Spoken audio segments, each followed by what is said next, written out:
Halo teman-teman developer, di video Rust Development Tips kali ini kita akan buat contoh pendekatan asynchronous code di bahasa Rust. Tapi tentu kita tidak membahas secara penuh, hanya pada dasarnya saja dan seperti apa penggunaannya secara umum. Yang salah satunya itu dengan memanfaatkan Tokio sebagai asynchronous runtime-nya. Ketika bicara tentang asynchronous, tentu kita bisa langsung mengacu pada async await code dengan maksud untuk bisa menghandle beberapa task dalam satu waktu. Dira sendiri sebenarnya juga mendukung asinkronus dan mungkin bisa dibilang dengan cara yang menarik. Ada yang namanya future thread, poll, executor, streams, dan lain sebagainya. Yang nanti bisa teman-teman lihat detailnya melalui dokumentasi. Yang jelas, nantinya si future thread ini akan memanage task berdasarkan durasi task itu selesai. Lalu dengan polling atau poll begitu, kita bisa tahu apakah task terkait sudah diselesaikan dan seterusnya hingga program itu selesai begitu. Baik, langsung saja kita ke contohnya. Pertama kita buat contoh reading file dulu ya. Reading file yang mungkin bisa dibilang cukup sederhana. Baik, di sini kita use dulu std fs file, kemudian use std io, kita butuh self dan juga read. Oke, kita sediakan fungsi namanya read, mungkin read file sync, mungkin begini ya. Oh ya, untuk ini kita butuh tambahan satu file di sini ya, example.txt. Ini saya sudah buat di sini filenya. File ini kosong, jadi di sini tidak ada konten sama sekali, begitu di sini. Oke, jadi kita kembali ke sini. Fungsinya tadi kita kasih return io result yang berupa string begini. Lalu kita buat variabel mutable file mungkin namanya. Lalu kita open si example txt-nya begini. Kemudian juga kita buat contents variable yang mutable string new. Di sini tinggal kita read maksudnya, read to string si mutable contents begini, dan tinggal kita return dengan oke ke contents-nya seperti ini. Lalu untuk main function bisa kita manfaatkan dengan match expression, kita read file sync begini. Kemudian oke, di sini kita kasih contents misalnya. Di sini pesan print line begitu, ini synchronous read begini. Mungkin juga kita bisa manfaatkan ini ya, new line ya. Ini new line. Di sini langsung sih kontennya. Ya, koma. Kemudian kita ganti dengan error di sini. Ini adalah R misalnya. Kemudian print line, kita pakai print line. Untuk pesannya kita ganti dengan error reading file begini. Ya.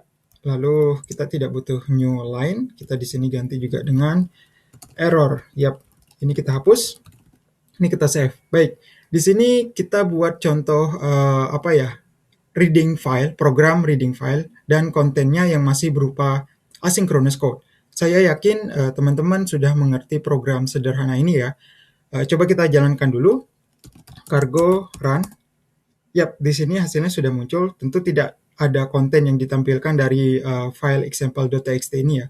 Lalu, jika kita mau menjadikannya sebagai asynchronous, kita bisa manfaatkan Tokio tadi. Silakan teman-teman install dulu cargo add Tokio begini. Oke, saya sudah install. Kemudian ada beberapa hal, itu diantaranya API yang disediakan oleh si Tokio ini itu bisa dikatakan sama persis seperti yang ada pada standar library-nya si Rust, sehingga bisa memudahkan kita ketika mencari referensi terkait di antara keduanya. Nanti teman-teman bisa cek dan bandingkan aja deh keduanya secara langsung untuk detail setiap sectionnya. Yang pasti itu cukup mirip dengan yang ada di standar library, hanya sifatnya itu asynchronous begitu. Baik, dengan Tokio sudah terinstall, tinggal sekarang kita modifikasi sedikit program kita. Mulai dari yang paling atas, di sini kita akan pakai yang namanya Tokio. Jadi std kita ganti Tokio, begitu juga di sini Tokio. Namun kita bukan pakai read lagi, namanya sekarang async read ext, oke. Kemudian di sini kita ganti menjadi asynchronous untuk fungsinya. Lalu di sini kita tambahkan await juga di sini. Oke, nah di sini juga await. Oke, fungsinya sudah, mungkin ini kita ganti nama fungsinya juga ya. Kita jadikan async begitu. Async maksudnya. Lalu di sini kita tambahkan anotasi di sini Tokyo main begini. Fungsinya juga menjadi asynchronous. Lalu di sini tidak lupa await begini. Oke, kita save. Nah, di sini oh ya, sorry, ini nama fungsinya async berarti ya. Oke, kita save. Nah, di sini kita ganti std tadi dengan Tokyo. Lalu kita jadikan fungsi sebelumnya menjadi asynchronous ya, dengan menambahkan async keyword, tidak lupa dengan await keyword untuk proses terkait. Kemudian juga kita berikan anotasi di sini Tokyo main makro pada main functionnya untuk diproses oleh runtime nantinya. Karena fungsi reading file sudah menjadi asynchronous, kita juga perlu tambahkan await pada proses match expression-nya begitu. Jadi di sini cukup sederhana untuk perubahannya begitu ya. Mungkin bisa kita coba running juga di sini, cargo run. Harusnya tidak ada isu. Ya, benar, di sini tetap jalan seperti sebelumnya. Tidak ada masalah. Dengan begini program kita sudah menjadi asynchronous. Cukup simpel kan? Namun bukan berarti hanya sebatas ini saja steps yang didapat yang kita dapat lakukan begitu maksudnya. Step yang dapat kita lakukan ada banyak lagi. Kemudian misalkan kita buat dengan contoh lain deh, kita melakukan pendekatan dengan contoh lain. Kita definisikan trait begini ya. Ini mungkin saya hapus dulu semuanya.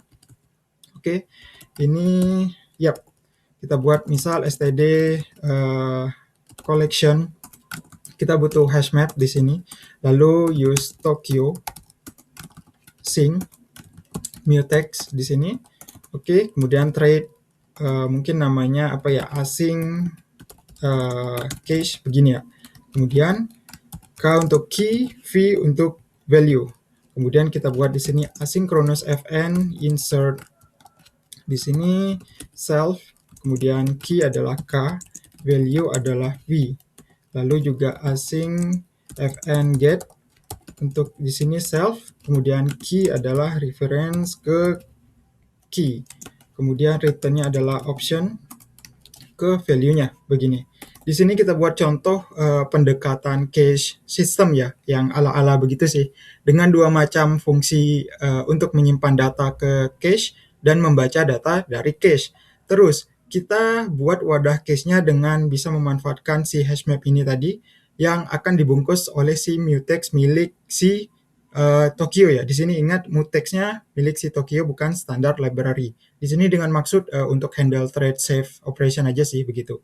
Oke, di sini kita buat struct namanya mungkin async in memory cache. Kemudian tidak lupa key dan value-nya di sini generic begitu. Kita buat di sini cache field-nya. Di sini kita bungkus mutex untuk si hashmap.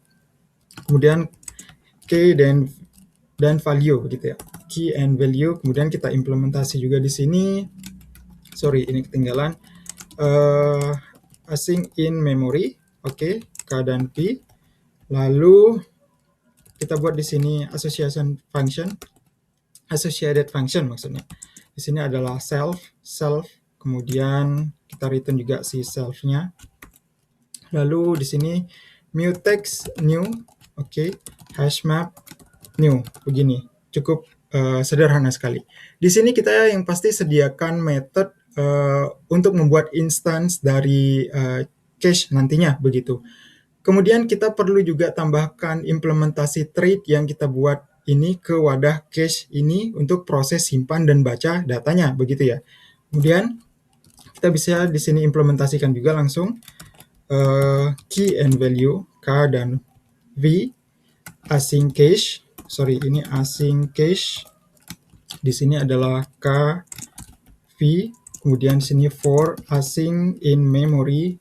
Oke, tidak lupa juga di sini K dan P. Lalu kita bisa manfaatkan juga di sini, ini key where k-nya ini untuk equal, kemudian koma, std hash, lalu kita tambahkan di sini send. Oke, lalu juga vsend plus clone begini. Kemudian tinggal kita buat async fn insert di sini, self key adalah k sama seperti di atas, v di sini, kemudian tinggal kita buat variabel misalnya inner cache, self cache lock, kemudian await seperti ini. Lalu inner cache-nya tinggal kita insert dengan key dan value-nya. Ini oke. Kemudian untuk method yang kedua itu asynchronous fn get self key reference ke k. Kemudian di sini adalah option untuk value-nya. Lalu let inner cache cache di sini, self cache lock await. Kemudian tinggal inner cache-nya kita get berdasarkan key, lalu kita clone di sini. Oke, yap.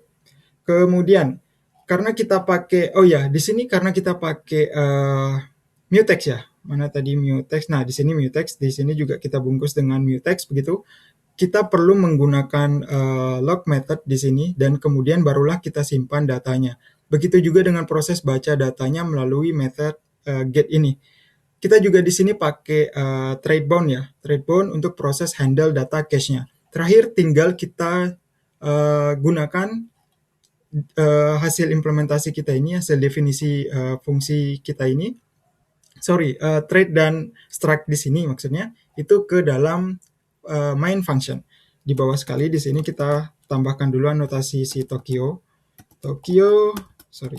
main async fn main kemudian nama variabel, mungkin ini aja deh, let cache async, ini kok nggak running ya, enggak ding, ya bener. Ini oke.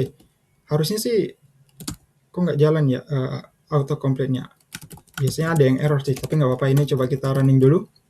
Kita buat dulu cache di sini adalah new. Oke. Kemudian di sini str i32 begini. Lalu juga ini udah bener sih, udah nggak ada error. Baik, kemudian kita tinggal insert misalnya one begini, 1 await. Kemudian kita duplikat. Di sini mungkin 2, kemudian di sini adalah 3. Misalnya di sini 2, di sini 3. Ya, begini. Kemudian tinggal kita baca datanya, print line begitu. Di sini value for 1 adalah k.